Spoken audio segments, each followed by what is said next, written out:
കനത്ത കാറ്റിൽ മലയോര മേഖലയിൽ വ്യാപക നാശനഷ്ടം. കൊട്ടിയൂർ, കേളകം, കണിച്ചാർ മേഖലകളിലെ നിരവധി സ്ഥലങ്ങളിൽ നാശമുണ്ടായി. മണത്തണ അമ്പായത്തോട് മലയോര ഹൈവേയിൽ പല സ്ഥലങ്ങളിലും മരം കടപുഴകി വീണ് ഗതാഗതം തടസ്സപ്പെട്ടു. തിങ്കളാഴ്ച 12 മണിയോടെ വീശിയടിച്ച കാറ്റിൽ മലയോരത്ത് വ്യാപക നാശനഷ്ടം. പേരാവൂർ പഞ്ചായത്തിലെ തൊണ്ടിയിൽ കുറുമ്പുറത്ത് ജോമിഷിന്റെ വീടിന് മുകളിൽ തെങ്ങ് വീണ് വീട് ഭാഗികമായി തകർന്നു. പേരാവൂർ തെരുവത്ത് തേക്കുമരം ഇലക്ട്രിക് ലൈനിലേക്ക് കടപുഴകി വീണു. കണിച്ചാർ, ചാപ്പാറ, ചന്തമാം കുന്നിൽ റോഡിലേക്ക് മരം പൊട്ടി ഗതാഗതം തടസ്സപ്പെട്ടു.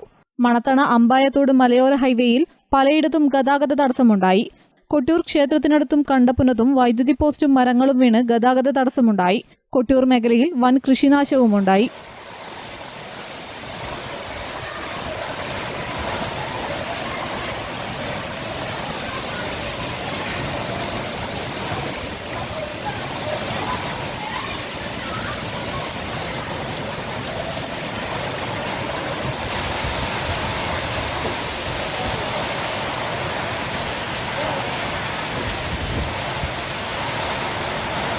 കേളകം പഞ്ചായത്തിലെ 20ഓളം സ്ഥലങ്ങളിലാണ് മരം വീണത്.